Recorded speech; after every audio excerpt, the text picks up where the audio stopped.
छन्दागुंसि जज्ञिरे तस्मात् यजुस्तस्मादजायत तस्मादश्वा अजायन्त ये केचोभजादतः गावोह जज्ञिरे तस्मात् तस्माज्जाता अजावजः यत्पुरुषं व्यदधुः कतिधा व्यकल्पयन्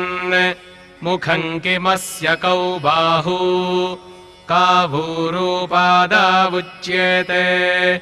ब्राह्मणोऽस्य मुखमासीत्